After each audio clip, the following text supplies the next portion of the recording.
Competent and informed analysis was and still is warranted in considering profound underlying questions. What was the reason behind the Rwandan Patriotic Front's intransigence? Why was the government so against moderates participating in the political parties? What led the Hutu elites to believe that they were speaking for the entire ethnic group, as opposed to simply a political one?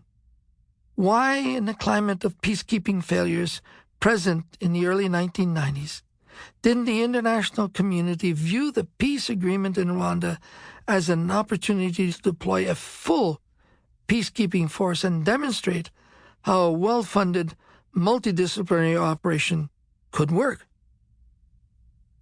And of course, we are still searching for answers to the overriding questions. What leads a group of people to attempt the annihilation of their fellow citizens? How does one come to the visceral decision to deliberately destroy an entire ethnic group in order to maintain power? What happens in the core of a human soul that takes it to this extreme, that it participates in the slaughter of 800,000 human beings? Why, after Rwanda, do we still see genocidal conflicts unfolding? So much has been written, and so many words have been spoken on the topic of mass atrocities over the last 25 years, and yet still we have not found the answers to prevent them. 80 years on, we are still examining the Holocaust, studying it from anthropological angles, from psychological and political angles, trying to uncover how such a thing could even be conceived, and how it was possible for the instigators to bring others along in this madness.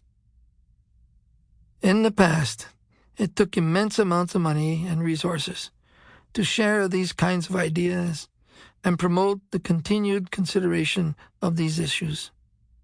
But modern communications technology places us in an exponentially better position to get more minds working together to think about this. I take this opportunity to challenge you, the reader, to do so. Today, it seems that not only are we failing to address the gross inequities and swelling rage that are the root of most mass atrocities, we are seeing racism, greed, protectionism, and every kind of small-minded, hateful, and selfish thinking flourishing in the international stage. I know we can do better. I know you can do better. If you do truly believe in human rights, if we can agree that all humans are human, equally worthy of life, then there is no way we can simply put Rwanda, or Cambodia, or Syria, or Myanmar, to name only a few, in a tidy news event box to pull out once in a while to study in history classes or to mark significant anniversaries such as this one. With our access to such unifying concepts as human rights to life, liberty, and the integrity of the body, globalization and the responsibility to protect, and such unifying tools as the Internet, the International Criminal Court, and the multinational security systems like the sadly defunct Standby High Readiness Brigade Sherbrooke. It seems to me that we should have brought ourselves beyond this point. But we haven't. We haven't grown enough. In Rwanda's case, we fiddle around trying to figure out who shot down the plane, looking for a single person to blame. But the war in Rwanda wasn't invented by one person. Rather, we need to get to the essence of the genocide in order to keep it from happening again.